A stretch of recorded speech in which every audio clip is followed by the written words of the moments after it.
Welcome, everybody. We're really excited and happy that you've joined us today. We're also a little bit vibrationally a bit giddy because it's exciting when we come and meet new people. We're going to journey through the topic of empowering women leaders, 5 strategies to close the gender gap.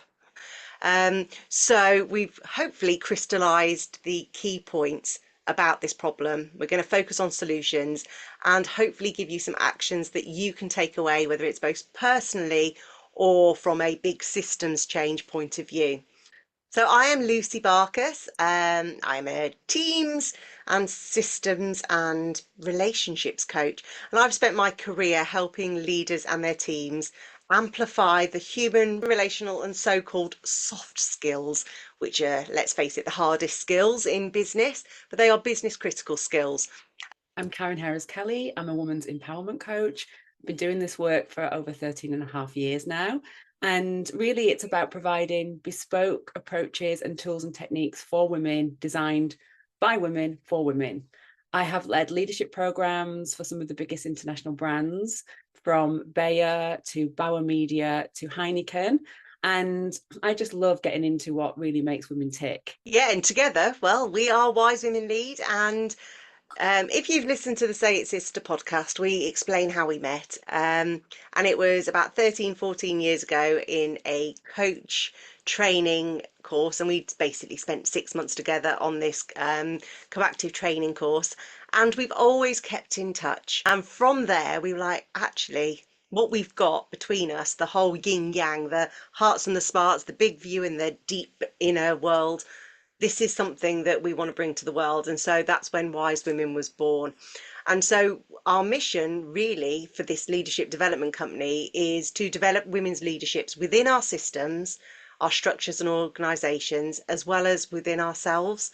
And we know that to close the gender gap, we must focus on the big picture and the people that we are within. And so therefore we are here to help women to stay, to lead, and bring in the next generation of leaders. We absolutely believe in equality, but just believing in it doesn't actually close that gap. And we all know that women face these unique challenges, whether it's biological, societal, and systemic. And today's uncertain, chaotic world with economic pressures and political extremes and restructures, all of these challenges for us women are magnified. It's because we live full lives, we have many roles. So it's really important that we can stay open, stay curious, remembering that we are all leaders. It doesn't matter what role you hold in any organization or even in your friendship circles, we're always leading from within ourselves. And we are also women, and we face different challenges, and we have different skill sets and different ways of approaching a challenge, for example. So it's really important that we come back into the fact of who we are today. I want to say that Lucy and I are living and breathing this work. We've been having the unfiltered conversations for a long time.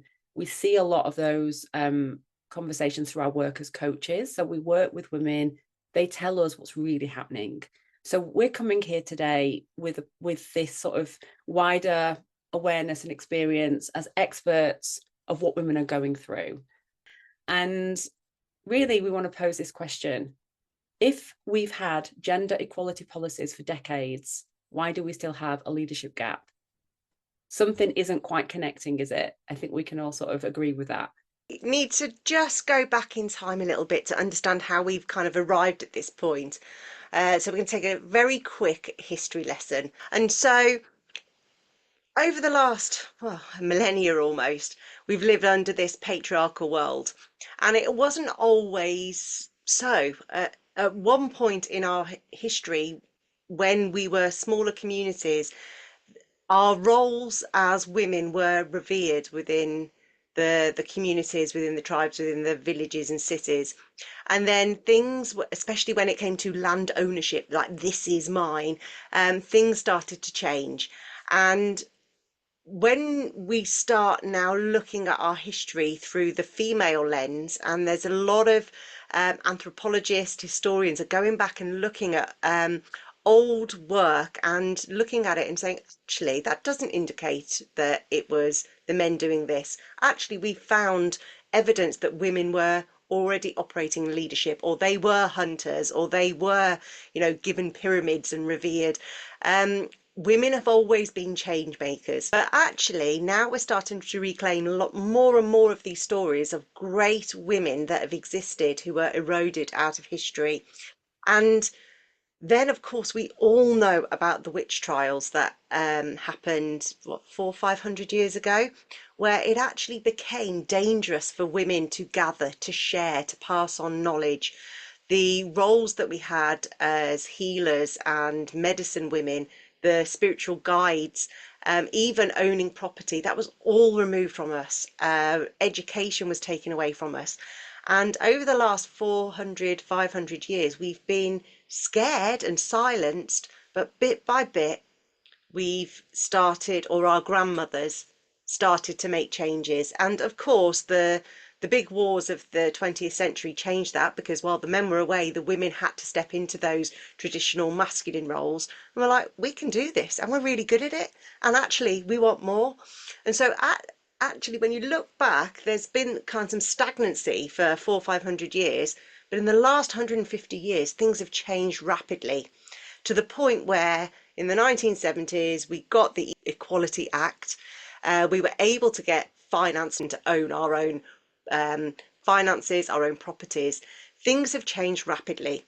So although on paper, in legislation, we have equality for all, there's an absolute gap in the implementation of that and the societal conditioning.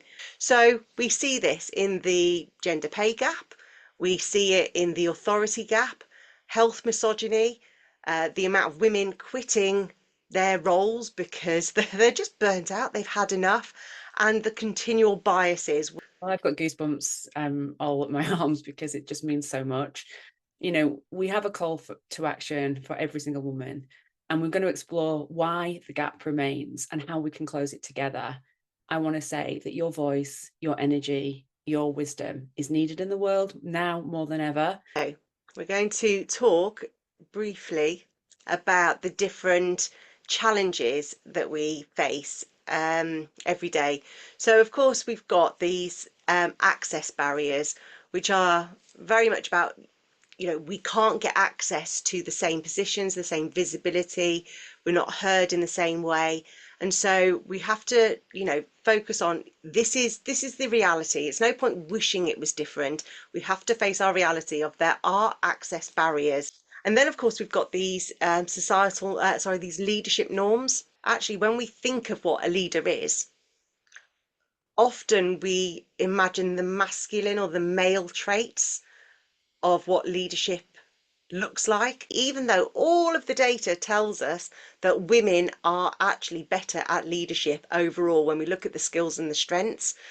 But we still recruit people who are competitive, they're builders, they're focused, maybe they're reactionary, and we've got to challenge those norms. And there's structural bias and structural barriers, and it is things like pay, it is contracts of work, it is about equality policies, it's about where we work.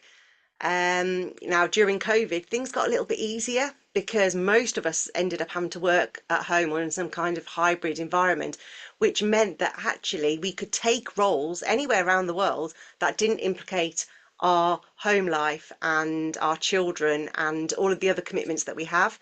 There's also the reality of the authority gap, where we know that women are not taken as seriously as men. You might raise an idea in a meeting and it only gets heard when a male repeats it or claims it as their own, and then it's taken seriously.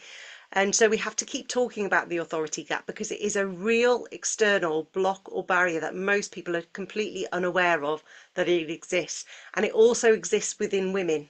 It's not a male issue, it is a societal issue. And of course, we've got the bias and the norms about, the school or the doctor's surgery. They phone the mums first. Why? Why is it that the mums are questioned about going on a business trip and, oh, who's looking after the kids? These are just really subtle barriers, that biases and norms that we all internalize. We do judge women who turn up at the school gates all suited and booted and almost like kick the kids out of the car so they can get to work. I've seen it. I've been that person. So bias and norms are everywhere, and we're going to tap on that a little bit deeper when we look at some of the strategies to overcome it. And then the thing that we all discuss between us, maybe in secret, is that invisible labour, the organising, the making sure that we've got everything, the children's parties, making sure all the Christmas presents are bought, that I remember his great aunt's favourite perfume, all of those things. That is like this invisible labour that women are carrying. And actually, it's rare that you see this 50-50 split in household labour. We still refer to pink jobs and blue jobs. When we look at it, on average, women are doing 33% more labour in the home than the men are doing. And there is the emotional labour. So even though you are exhausted because you've had a big day, you've got lots of stuff going on, you're the one who has to take care of the emotional needs of the people within your family. And this is all of the external stuff that we've got to try and fix in these strategies. But I'm going to hand over to Karen now, because there's also some deeply inner challenges we have to overcome. Yeah, I think for me, the type of things that I hear when somebody calls me in to work with a woman leader is things like, well, she's too bossy. I don't hear that so much, but that is said a lot. Or she's too assertive. What I hear is she's too strong. She's not she's almost like too forceful. And these women are women who've got a lot of passion in them, a lot of drive, and a lot of purpose. It's just amazing how they're being labeled, and actually what's going on behind the scenes for a woman who is feeling like she's showing up too strongly. It's often passion. And when that woman can harness the passion and the fire inside her, and she may be angry at some things and do that work, she shows up from a slightly different place, but she's still passionate and she's still fiery. I also hear things like the ice maiden or the drill surgeon. And again, it's just like working through these stereotypes or these labels that are attached to women. You never hear it from onto a male leader. So there's a lot of work that needs to be done behind the scenes. It's things like who makes the coffee, who takes the notes, where are things assumed? And I work with a senior executive, and she's expected to make the coffee, regardless of who's in the room. And that doesn't happen anymore because she's asserted herself. And they feel so silly, these examples, but it's happening across the board, and it's happening on many different levels. And I think until we talk about it, until we empower women's voices to actually say, do you realize that every time I have to make the coffee, it kind of feels really bad on the inside? Do you want me to feel disempowered? These conversations need to be had, and need to be had from a place of trusting who we are, and knowing that that's actually not acceptable. So let's put a bit of data around this. So, because this is all stuff we as women, we know, we talk about it, we get it, but there's also some hard data that goes with this. And so the McKinsey did a study, oh, God knows how many companies, but they basically found that very top quartile of companies with gender diversity on executive teams were actually 21% more likely to outperform their industry peers. They were like 21% more likely to be more profitable for like. And that's where we talk about, we know that we're getting more profitability, healthier organizations by having more diversity in the leadership team. Yet so few are actually doing it. So it just doesn't make good business sense. And the CIPD data tells us that 17% of women have considered leaving work because of lack of menopause support. There's over 36 known and recorded menopause symptoms that start, well, perimenopause, starts so much earlier, and 17% of women are thinking, I can't do this anymore. It's too much. And actually 9% of these, brilliant women, the talent that we have, they leave because they can't do it. And then when we talk to the authority gap, women are interrupted 33% more than men, and are 20% less likely to be given credit for their work, and challenged, and not believed even when their facts are delivered. Women are less likely to be sponsored, or proposed for those more senior positions, meaning that 25% of women experience significant visibility to C-suite executives. And it's just shocking. We're just not even being named in the room. Or when a top job or a key project is coming up, they tend to name people who are look or act or feel like them. So it's not just actually a women's issue, it's anybody that is part of a marginalized group that aren't being named. And terrifyingly, that at this rate of change, it'll take 123 years for gender parity to be reached at these current rates. Yeah, there's an emotional reality to this as well, because these gaps erode confidence. They also create things like imposter syndrome for women as well, and they drive women out of leadership tracks. It isn't about fixing women, it's about giving women tools and empowering women and their voices, but it is about evolving the systems. And for that, we have to talk about it, and we have to provide training that is for women. For me, I want to share a story about a woman. I have changed her name. I worked with a global company where there was one woman on the board, and she felt isolated and alone. It was very clear to me that she was on the outside of this circle, and there was a definite need to bring her into the center. And so we did a lot of work around deepening relationships, getting the team to connect to each other, and including this woman in the journey of that was really, really important. And what happened was, over 3 days, was actually quite a significant shift, where she moved further into the middle. They also adapted themselves. They deepened all their relationships across, because we did so many different, skills and experiences. And this woman stayed with that company, for a year over what she would have done. She did the most brilliant work. She had brilliant relationships, and she left on a high. You can see that she wasn't necessarily saying, I don't feel like I belong here, but everything inside her, her actions were saying, I don't feel safe here. These are quite complicated topics for us to discuss, but without a coach or without the right level of training, the women do leave, as we're talking about. They don't stay in these jobs if they don't feel that they are connected in the right way. So this is super important. Because my work is spent so much with the business leaders, looking at organizational development and the relationships and the systems that are there, I have to share with you, the bottom line, what the problems are, or the benefits if you actually implement some of these strategies and start working to keep women in leadership, retain them, say their name, promote them up.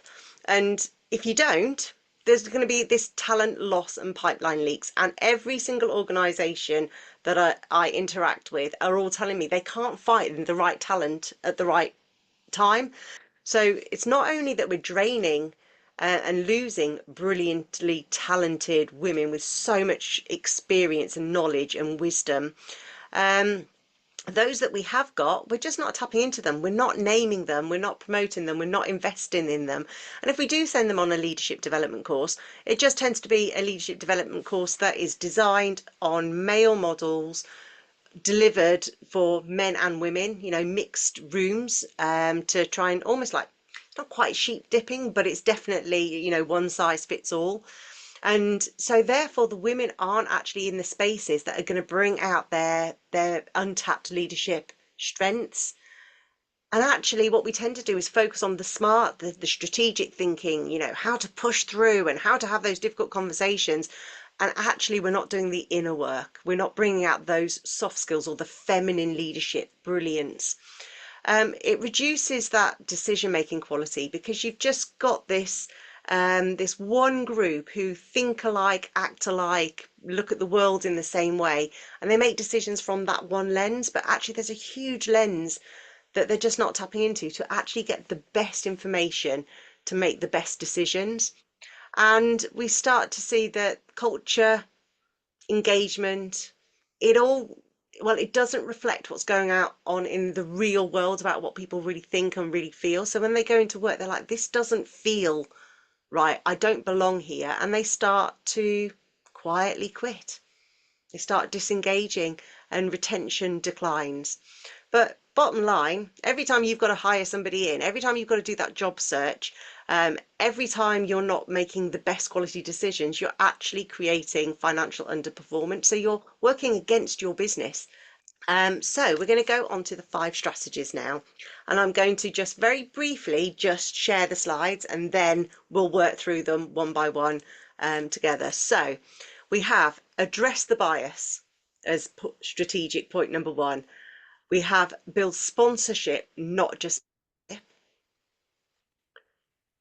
We have life stages, developing women through community, and finally recognizing feminine leadership strengths as leadership strengths. I'm going to start off with addressing the sponsorship. Now, a lot of women are assigned coaches, which they absolutely need, and they may be assigned a mentor within the organisation. But that only takes them so far, because what that does is it builds them internally to say, you know, you are brilliant, you're amazing, you can achieve all these things. But still there's this glass ceiling. So even though they step into their power and they know they're amazing and they've got all the skills, they're being blocked still. So what we actually really need is sponsorship. And that is where the people in the senior positions, the people already at the top table, start advocating for more diversity. If you're noticing that it's only men's names that are being approached, even if they're just mediocre men, but men are being that actively go mine, find the women and then start speaking up, naming them in those rooms. So because this is part of the conditioning and the bias, which we'll come on to in a moment, this is about going against the grain. And that means that some of this sponsorship actually means that you need to call it out. You need to say, why are there no women's names there? And if it's because there genuinely isn't any women ready, and so what are we going to do to address that problem? There probably are brilliant women there who are just waiting for somebody to back them, to sponsor them, to hold their hand and, you know, bring them into the room and open that door for them. But if there isn't, then that means that fundamentally there are things wrong with your next generation of leaders not being invested in the right way. And that's what we want. We want women to, you know, stay, to lead, and to know who they are, and to do it from the place of like this complete whole self, as opposed to I'm going to show up today like this and I need to button myself up. It's like there's something really wonderful when we can just be truly truthful in who we are. So yeah, sponsor network, sponsor other women, but often we need women in the senior roles to open that door and make it visible. Like, this is why women need sponsorship. Second strategy, which is address the bias. Once the bias training was done, kind of stopped there, and it's not good enough. We need to really address the conscious and unconscious bias that we all hold, even us as women, about other women. It's there. And it's not just about the individual, it is structural. It is from the stories we've been told as children, the toys that we were given, the clothes that we were wore, the hobbies that we were encouraged to go into, the messages that we've really received our whole lives. They are so conditioned into us that often we don't even realize how we are judging or blocking or creating barriers for our own selves, getting in our own way. So women are judged differently to men, from everything from performance reviews to promotions. And so we need to, yes, train leaders to recognize and challenge the bias, but we also need to name it when it's happening. So it's not just about a course, it's about living and breathing it, naming it, getting our sponsors, our allies, ourselves to actually say, you know, that might sound a bit misogynistic, that sounds quite sexist, or would you apply that thinking if you were dealing with a man, and calling it out. Over to you, Karen. Yeah, and I think there's so much conditioning that lives on the inside of us, because we've all been conditioned. You know, I look at my 7-year-old, and, you know, some of the things that are said in the school system around, you know, girls are more bitchy was one of the comments that was made when she was in reception. And I was like, no, I don't buy into that. I think we just communicate differently. Boys can be aggressive, boys can be more hands-on, whereas girls, you know, are not permitted to do that. And I feel like then that's just one stereotype. But of course we feel angry, and of course we want to assert ourselves. So we're already jumping through hoops, even at the age of 7, around how to behave and what's acceptable and what is not acceptable for us as girls and women. And I tell that story just to make it more human, really. But the unconditioning is vital. And I think as we go through our journey and our careers, different things pop up at different times. And it's really important to do the work to say, oh, is that a taboo? Is that a taboo where did that taboo come from? Like I don't speak up, or I do speak up, or I'm too loud, or I'm too quiet. Where has that come from? And do I want that anymore? Is that serving me? And so a lot of the work that I do with women is around the unconditioning that needs to happen on the inside of them, so that they're in the driving seat, so that they can say, I notice I have this pattern or this issue or this keeps happening. And I do the same thing and I don't want to do that anymore. I want to change it because it's not helping me. I think even just recognizing that the biases that you tell yourself, the taboos, those that are projected on other people, these are structural barriers that stop women from achieving their full potential of whatever that looks like. And so that's one of the strategies: address the bias and the taboos that exist, and don't be quiet about it. You can be kind about it, but don't be quiet. And so now we move on to strategy number 3, and this is the one that I think probably is the most secret, the one that people do not address in the workplace or even with each other. It's still very taboo, but this is supporting women through their life transitions. From painful periods, perimenopause to menopause, also to some of the conditions that women have, from things like endometriosis. We go through so much more with our bodies, and there is a real movement to try and disconnect women from their bodies. And yet we sit inside our bodies, our brain is inside our bodies. And it's really important that we, are able to link all parts of ourselves up and, manage the transition that we have as women, the monthly transition, the life transition. And women, we're going into the workplace, we're showing up, we're doing brilliant work. We're also dealing with a lot more. And like, this isn't about fixing us. It's about really just being on the journey. And as we move through our life's journey, it changes and we have different needs. And we get one thing in control, and then something else happens somewhere else. And that's being a woman. That is part of us, but it doesn't mean that we can't do our jobs and we can't lead effectively. But we do need a certain approach, and we do need certain tools and techniques. Unraveling the stress, being able to regulate our own bodies, being able to tune into what's happening on the inside. Most women do not want to leave their current jobs. They want to stay and they want to make it work, and they will give everything they have to making it work. When she leaves, it's so sad for me, because it's like, yes, she's going to go somewhere else and do something different. And sometimes that needs to happen. But ultimately, there have been many red flags that have been ignored. And it's like that final point when she's like, right, I can't do anymore. But she's tried everything before she gets to that point. And I know that is true. This is such a big problem for the workplace. We lose that talent, we lose that wisdom. And also it's about bringing on different generations. So, when women stay in the positions, they become mentors when they get the right level of support, and they bring on those new generations that so need their experience and their wisdom, and also the no nonsense approach. Because there's something about being, in a certain life phase where you just go, I don't have the energy to beat around the bush, I'm just going to say it. All of the elements from when you first enter your careers to right at the end of your career, women have those life stages and those additional elements that just get in the way. And we want to keep those women in our organizations thriving, because they're blooming awesome. So the next one is one that Karen and I are really passionate about. Developing women through community. And what we mean by this is that historically, naturally, biologically, women learn and thrive and grow best when they have a peer support, a sisterhood, a peer network, when they actually spend time with women to grow and share, and sometimes just offload.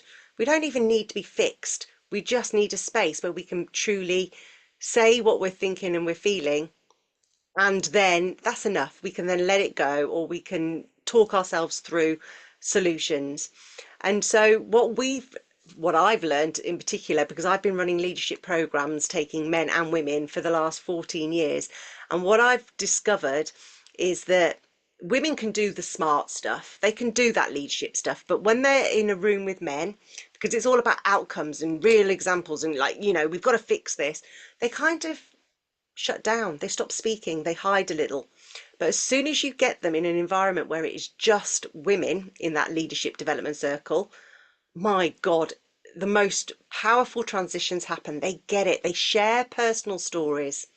And women do that. We've always passed on knowledge through storytelling. It's how women's brains our biology works. They start to build trust with one another. They grow so much courage and this resilience from it. It's truly powerful. But unless you've been in one of those spaces, you don't know. I To you, mean, Karen. 2015, I created a load of women's circles, and they were women from all different walks of life, all different roles. And it was just truly phenomenal. And we worked on our purpose, actually, on our true purpose. But within that, we had all these different skills and techniques. And what women went off to do after that was just absolutely phenomenal. Because for me, this is really about, this is who I am, and this is what I believe in, and this is how I'm going to show up today. And I'm going to lead. And I'm going to lead like only I can lead.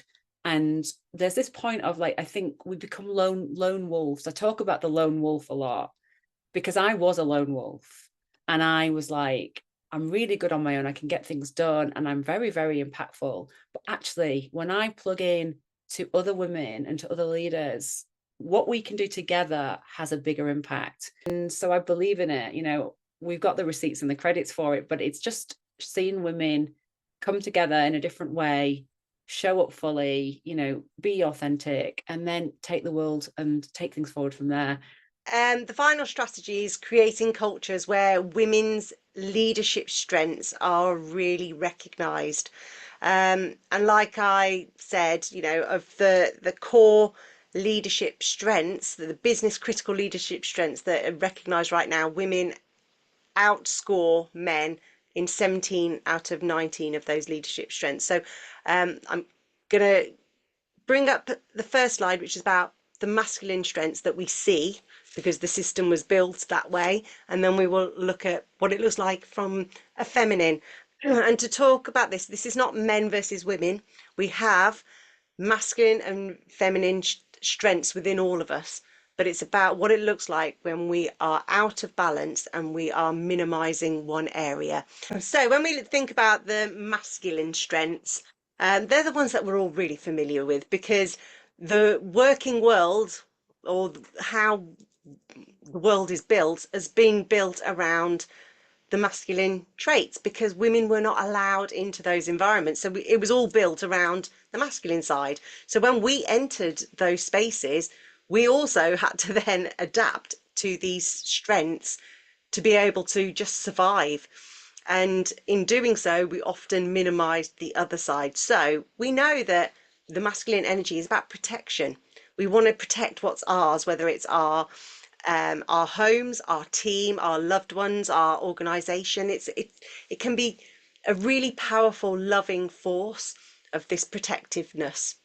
They're quite steadfast. So once you've made your mind up, you stick to it. You know which direction you're going in and you're heading there. And we often talk about that in terms of like military, how like we have these steadfast leaders that lead people into battle. It's all very much masculine wording about how leadership is done.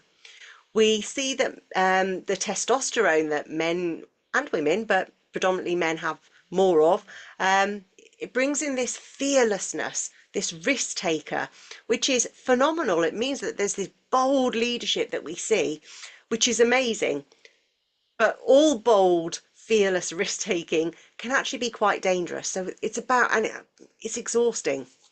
They're very decisive, so they don't need to stay open. Once they've figured out what they want, they go for it. It's that energy of like, we need to make a decision, we need to act, we need to move really fast. And we're all exhausted by it, aren't we? Because it's constantly having to adapt to all these decisions, and then stay on that lane. And sometimes, yeah, we need a break. They trust logic, this masculine strength within all of us. It's using the head, the logic to think things through. But again, we know that we're not just all in the brain. There's all parts of this information and relationships that we need to harness into. And I just want to add here, there's actually Yeah, more information in our guts than in our brain. We've got more absolutely. cells in our stomachs, that give us information. So yeah, I just have to say that because it Yeah, always blows my mind. yeah, phenomenal. They are builders. They like to see that there's stuff done, whether it's output or numbers or data or metrics or a blooming house that they've built with their hands. This is the masculine side of it. We need visibility of what we've actually done to feel satisfied that we're making a contribution. And it's often about the destination, the destination. We'll know we're successful when we've got to that point. Um, and so there's that fortitude, that courage in face of adversity, this strength and push through, outward energy. So it's all about pushing outwards, very much independence, again, to that lone wolf. You don't depend on anybody else. You've got to look after yourself, and push through and push out. I'm exhausted just even saying these words, but this is the world that we've worked into. And when I was in my leadership for a long time, I thought this is how I needed to be able to get ahead, and I did all right, until a point. And their assertiveness, which actually borders on aggression sometimes, is seen as completely acceptable, because if you want stuff done, you have to bang the desk, you have to be quite forceful in your approach.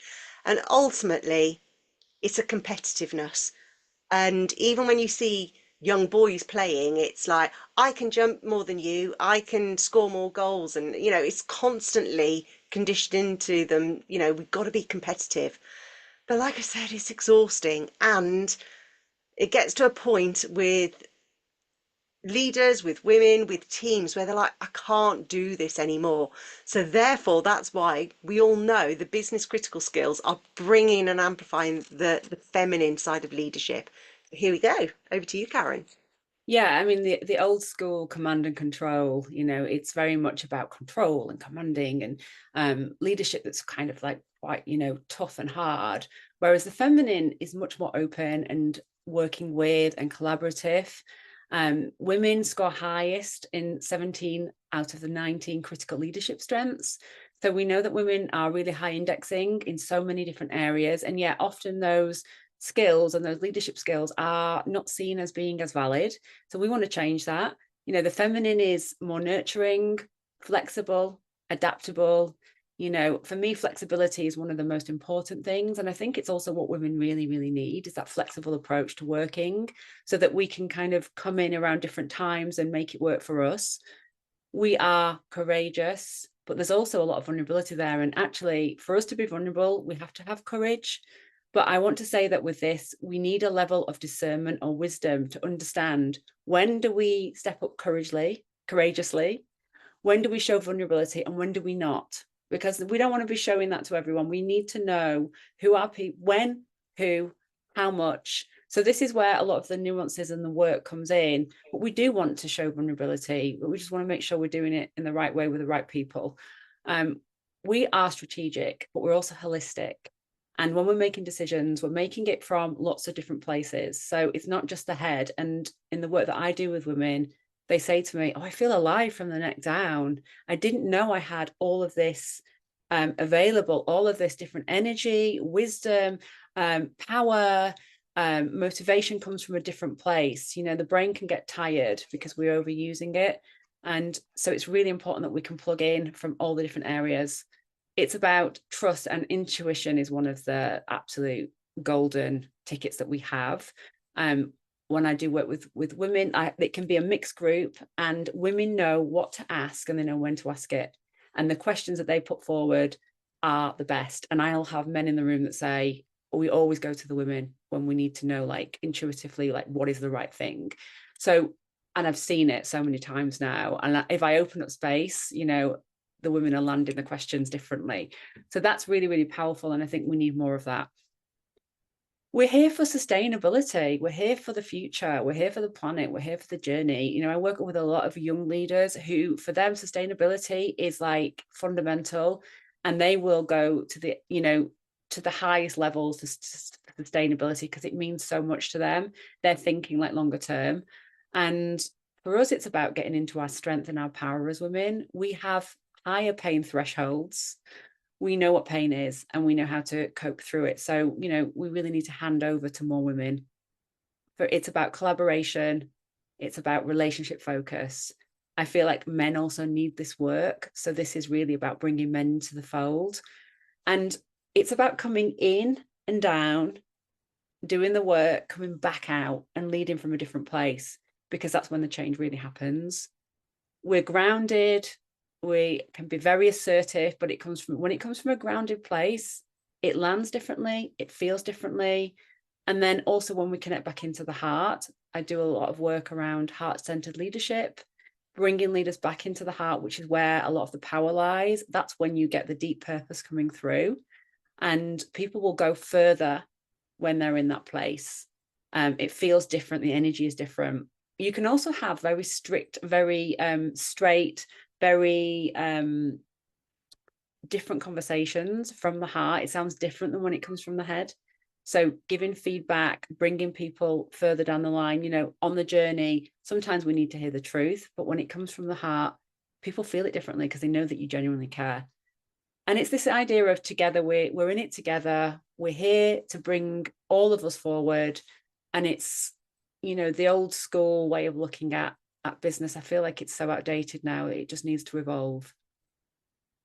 Amazing. And this is the whole point that we're trying to show is actually if you can have a real balance of that masculine and feminine leadership strength within yourself, but within your team, within your boards, within with your stakeholders, then you're seeing well, you're getting the whole richness of all of those strengths. But at the moment, it isn't equitable. Um, you tend to see a lot of the women who are doing these skills, they are really succeeding. Just it's that glass ceiling, like they can't get ahead because for those most senior roles, the masculine elements are still prioritized. And we're here to say, actually, bring all of it. It's actually about knowing how to grow people, how to get the right people in place, how to nurture those people so that they can do the brilliant work. But as we get further up the ladder when we're leading, we need to be able to do the leadership roles, not just be, you know, brilliant at a certain part of the job. It's a whole different skill set that's needed. So I just wanted to Spot bring on. them back. Spot on, Karen. Yes. And so when we talk about Wise Women Lead, everything is about these 5 strategies. And we bring in, like I said at the beginning, you know, the head and the heart, the structure, the external factors, as well as the inner ones. So I just wanted to just kind of land that a little bit. For lack of sponsorship and isolation, we create these women's leadership circles so that they actually don't have this sense of isolation. And we also create connection and advocacy for one another. So as women rise, then they are sponsoring and advocating for even more diversity within the organisation. In terms of the bias and the cultural barriers, we are there for the cultural change programs, whether that's redefining leadership within your organisation and looking at inclusivity and bringing in that wisdom. Or looking at those life stage pressures where, you know, we have wisdom school programs that looks at specific topics and takes the learners or the delegates through 6 sessions where we really focus on a particular topic depending on which life stage they're at, so they get the right support at the right time, all the way through growing leadership within. And then leadership readiness. So we do one-to-one coaching as well as coaching groups, peer groups, and programs. And so if you've got somebody who's just about to step up into leadership or take the next biggest role of their life, they're going to need some support, some coaching so that they can really land where they're supposed to land and give out the presence that they're there to give. And we build that confidence, that clarity, and like I said, that presence. And then finally, looking at leadership cultural change. Well, this is about Wise Women Lead being part of your organisational partnerships. So whether it's consulting or embedding the change at a systemic level and then working with the talent to really help them build from within equally, That's what we're here to do. Just to speak to how you can connect with us a little bit more. We're on LinkedIn. We're always posting. Sometimes it's just something that arises for us that day, how we're feeling and some inspiration. Sometimes it's hard strategies. Sometimes it's some tools. So follow us on LinkedIn. If you want to hear our voices a little bit more, Say It Sister lands every Friday. And we sometimes have guests, sometimes we just talk about something that's really important to us, but it's generally about half an hour. So check in. Would love your support on that. So like, share, make comments, all that kind of stuff. And you can also contact us through our website as well. So we don't do too many blogs on there. Every now and then they pop up, but our main platform is on LinkedIn. Is there anything you'd like to say, Karen, to close this session? No, I'm just really grateful to all of you for taking time out of your day today on a Friday at the end of the week to be part of this conversation. And I know that I have a feeling that something magical is going to happen. You know, it might be tomorrow morning, you might wake up with something new inside, but I feel like something will shift, because when we get together and have these conversations, there's always some kind of change that comes on the back end of that. So I don't know what that will be, but just pay attention to what's happening on the inside of you, and just listen to that inner voice of wisdom inside you, and see where it takes you, is my my request, really. And thanks for your time.